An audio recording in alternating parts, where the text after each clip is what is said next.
All right, listen up. This is not some study guide. This is a battle plan.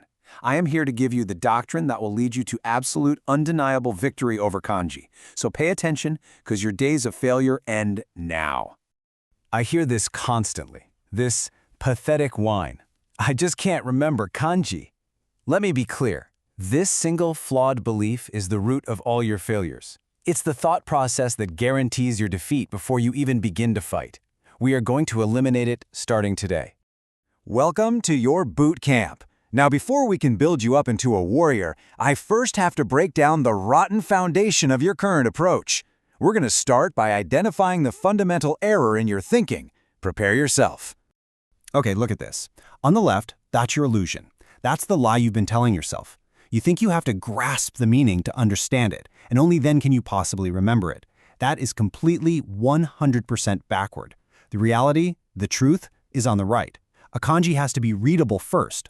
Only then can your brain even begin to process it. Only then can its meaning get in. And only then is memory even possible. This right here, this is the lie you tell yourself. It's that comfortable little excuse you hide behind. You think the meaning is some magic key that unlocks the door to memory. You are wrong. This line of thinking is a strategic dead end. Let me repeat this so it sinks into your skull.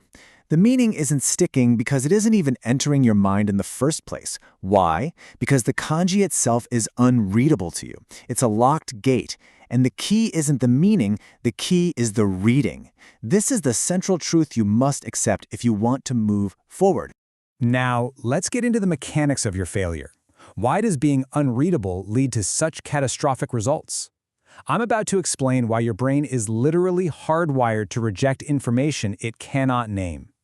This isn't about willpower, it's about cognitive science. Think about it. Your brain thinks with words. To think about anything, to turn it over in your mind, you have to be able to call it by its name. For a physical object, it's the word chair or table. Well, for a kanji, its name is its reading. Without that reading, the kanji has no name. It's just a ghost in your mind that you can't grab onto. Let's make this dead simple. Look at these tools. You've got a saw, a knife, a scythe, a dagger. You can easily tell them apart. You can remember them. Why? Because each one has a distinct name. But what if they had no names? What if you couldn't call them saw or knife? They just collapse into a single, useless and vague category in your head, something that looks like a blade. It becomes impossible to distinguish them, impossible to remember with any clarity. You see? This is exactly what you're doing to kanji. This is the absolute core of your problem. Just like those blades without names, every unreadable kanji is just a nameless object floating around in your mind. It's a blurry shape with no handle for your brain to grab onto. It's mentally inert, useless. And here it is, the chain reaction of your defeat. 1. You can't read the kanji. 2. Therefore, it has no name. 3. You can't summon it for thought. 4. You can't process it. And 5. Its meaning, the very thing you're so desperately chasing, never even has a chance to enter your mind. Now listen. I know this sounds harsh, but you must understand the anatomy of your failure to execute the strategy for victory. All right, enough theory. We're moving from diagnosis to action. This is your new training regimen. The core principle couldn't be simpler. Output is everything. You will stop passively trying to understand, and you will start actively reproducing. You need to redefine your target. A kanji is not some philosophical concept to be understood. It is a specific shape linked to a specific name that you must be able to reproduce with perfect accuracy. The goal isn't just recognition, the goal is reproduction. These are your authorized weapons. On one hand, you have external output, writing practice. Yeah, it's slow, but it forges a strong, lasting memory. It is essential for your initial phase. On the other hand, you have internal output, image recall. It's fast, but it can lead to imprecision if you aren't disciplined. It's for advanced training. You will master them both.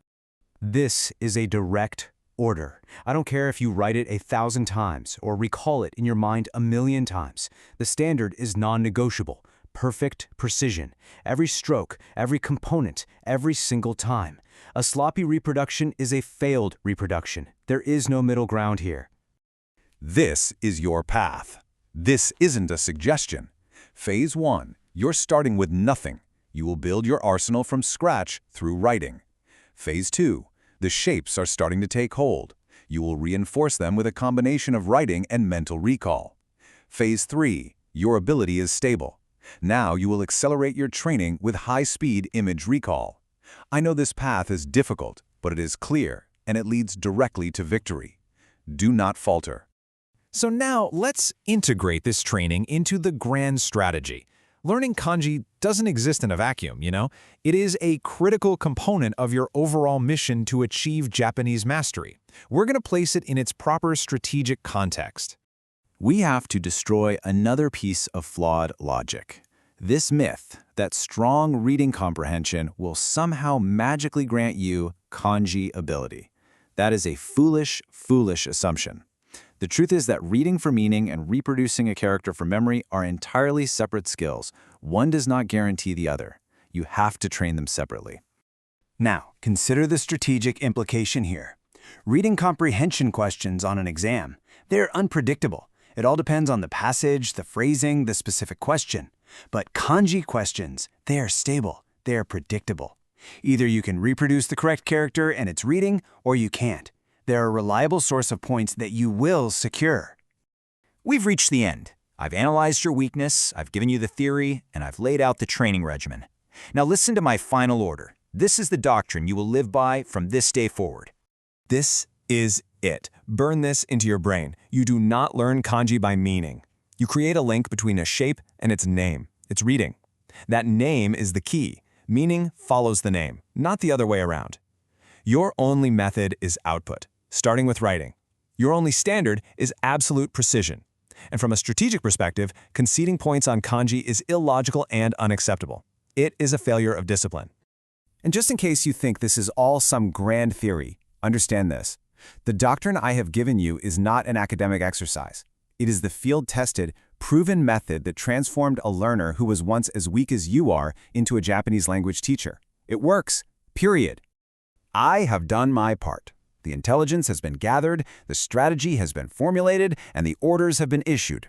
The path to victory is laid out right there in front of you, clear and undeniable. All that's left is your decision, your commitment.